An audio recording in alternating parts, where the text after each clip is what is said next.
Oi, pessoal! Estamos juntos em mais uma aula. Dessa vez, nós vamos falar sobre processos de fabricação. Nesse caso, nós vamos falar sobre fundição. Tudo bem, pessoal? Vamos lá.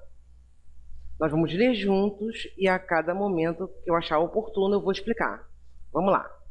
O aperfeiçoamento das ferramentas utilizadas pelo homem, das mais básicas, como a pá, aos equipamentos mais complexos, como os que compõem uma indústria, uma plataforma de petróleo, um avião, só foi possível devido ao domínio de dois conhecimentos: a tecnologia dos materiais e os processos de fabricação. O homem passou a dominar os processos de fabricação, a nossa vida começou a ficar mais fácil. Isso é tão importante quando a gente fala de materiais metálicos, é importante porque ele dá nome às eras da nossa história. Idade do bronze, idade do ferro, enfim. Isso aí vocês estudaram lá em história. Então, os processos de fabricação, eles são variados. Eu tenho processo de fabricação, que é dividido em processos de fusão, fundição, conformação mecânica e processos de união. Vamos dar uma olhada aqui, ó. Vários os processos de fabricação, são vários os processos de fabricação dos metais. A fundição, que nós vamos falar agora, usinagem, conformação mecânica e soldagem. Soldagem é um módulo à parte, que é um processo de união. Conformação mecânica, entenda que é tudo aquilo que dá forma a um metal. E o nosso bom e velho processo de fundição. Então, vamos lá? Dentre eles, a fundição se destaca, não só por ser um dos mais antigos, mas também por ser um dos mais versáteis. Vocês vão entender por que ele é tão versátil assim. Principalmente quando se considera os diferentes formatos e tamanhos das peças que se pode produzir por esse processo.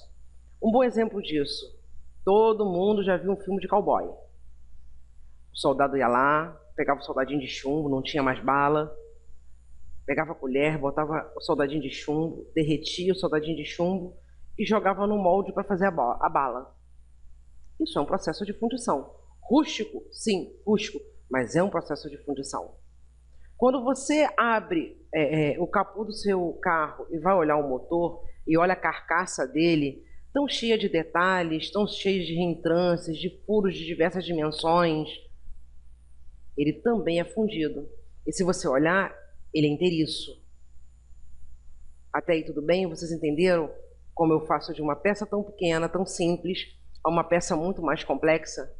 Beleza, pessoal, vamos continuar. A fundição consiste essencialmente em encher com metal líquido a cavidade de um molde com formato e medidas correspondentes ao da peça a ser fabricada. Está aqui um molde simples e o meu metal líquido sendo vazado nesse molde. Presta bem o que eu estou falando, presta bem atenção no que eu estou falando, gente. Ó, molde, metal líquido sendo vazado. São termos que são utilizados no processo de fundição e faz parte das etapas do processo. Tá bom, pessoal? Vamos lá. Uma outra característica da fundição é que ela pode ser um processo inicial, ou seja, primário, ou um processo com fim em si mesmo, pois permite a obtenção de peças com formas praticamente definidas, com mínimas limitações de tamanho, formato e complexidade, como o exemplo que nós demos da bala e da carcaça do motor. E também é um processo primário, pelo qual se fabricam os lingotes que posteriormente serão chapas, perfis, placas, enfim. Vamos lá. Pode ser empregado com os mais variados tipos de ligas metálicas, tanto ferrosas, tá, como o aço e suas diferentes ligas, como os metais não ferrosos, por exemplo, alumínio, desde que elas apresentem propriedades adequadas a esse processo. Que propriedades são elas? Nós vamos falar de duas, que é a temperatura de fusão, que é a temperatura em que o metal passa do estado sólido para o estado líquido, e a fluidez, que é a capacidade de uma substância em escoar com maior ou menor facilidade. Um bom exemplo disso, uma boa comparação, é a água e o óleo. Se você fizer o teste, você vai ver que a água flui com maior facilidade do que o óleo. Até aí tudo bem, pessoal? Vamos continuar. Próximo slide. Como já foi dito, o processo apresenta algumas vantagens. Falei várias delas. Agora eu vou relatar novamente quais são essas vantagens, que é uma coisa importante, vocês têm que saber isso. As peças fundidas podem apresentar formas externas e internas, desde as mais simples até as bem complicadas, com formatos impossíveis de serem obtidos por outros processos. Novamente, dando o exemplo de uma peça que vocês conhecem, que é a carcaça do motor. Imagina fazer aquilo usinando. Furinho por furinho, com diferentes dimensões, várias localizações, vai ficar complicado. Se a gente pode fazer a peça inteira de uma vez só. As peças fundidas podem apresentar dimensões limitadas somente pelas restrições das instalações onde são produzidas, ou seja, pelo molde dela ou pelo pátio industrial que eu tenho à minha disposição. Isso quer dizer que é possível produzir peças de poucos gramas, como uma bala, ou com espessuras de parede de apenas alguns milímetros, ou pesando muitas toneladas. A fundição permite um alto grau de automatização e, com isso, a produção rápida e em série de grandes quantidades de peças. Eu posso vazar o metal em vários moldes ao mesmo tempo. Até aí tudo bem, pessoal? Eu posso ter esse processo todo automático. Ele não é como se imagina um processo manual, como era antigamente, que a gente via nos filmes, homem trazendo uma panela de metal, um metal líquido dentro e vazando em molde por molde, não. Espada por espada, não. Eu posso fazer várias peças ao mesmo tempo. As peças fundidas podem ser produzidas dentro de padrões variados de acabamento, mais liso ou mais áspero, e tolerâncias dimensionais, por exemplo, 0,2 décimos de milímetro, em função do processo de fundição usado. Por causa disso, há uma grande economia em operações de usinagem. Nem sempre a peça fundida vai precisar ser usinada posteriormente, tá? Para fazer novos furos ou acerto de espessura, enfim. A peça fundida possibilita grande economia de peso, porque permite a obtenção de paredes com espessuras quase limitadas. E o mais importante, eu não preciso fazer a união das peças. Eu posso fazer aquela peça grande, cheia de detalhes, de uma vez só, sem precisar dividir em partes e depois uni-las. Isso facilita para que eu tenha uma peça com menos peso. Para a gente entender melhor agora, nós vamos falar das etapas do processo. Até aí tudo bem, pessoal? Vamos dar uma lidinha aqui junto? A matéria-prima metálica para a produção de peças fundidas é constituída pelas ligas metálicas ferrosas e não ferrosas. E está aqui os exemplos, ó. Ligas de ferro e carbono, que são os ferros fundidos e os aços ligados, assim como ligas de cobre, alumínio, zinco e magnésio. Até aí tudo bem, pessoal? Vamos lá. O processo de fundição ele é um processo simples, tá? Consiste basicamente em eu ter o projeto, fundir o metal, fazer o molde, né, aqui, vazar esse metal, fazer o acabamento se for necessário e a usinagem se for necessário. Claro, a gente vai desmembrar isso aqui um pouquinho para vocês poderem entender melhor.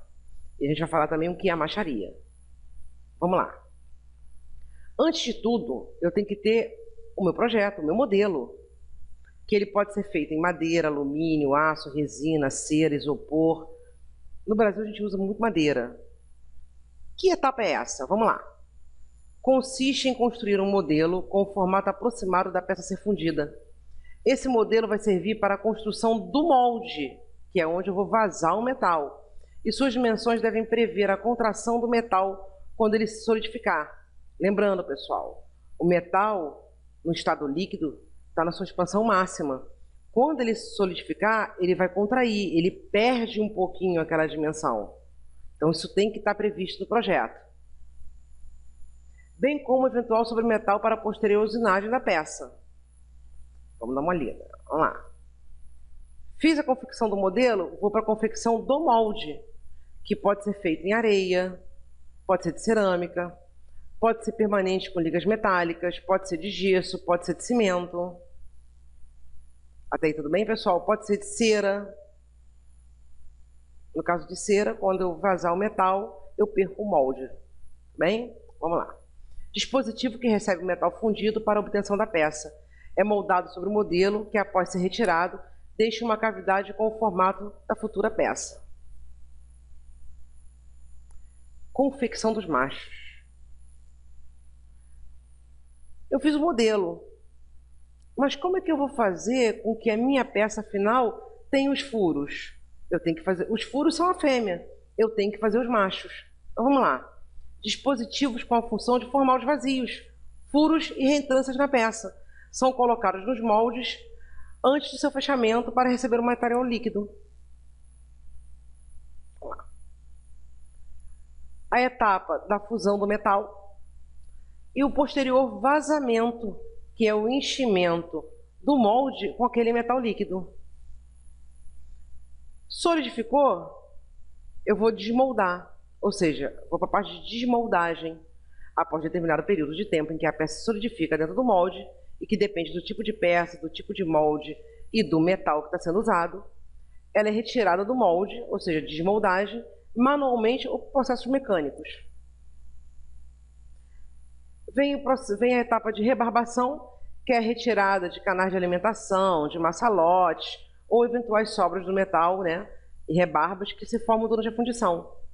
Ela é realizada quando a peça atinge temperaturas próximas às do ambiente, não é feita com a peça quente ainda não, tá, gente? Limpeza.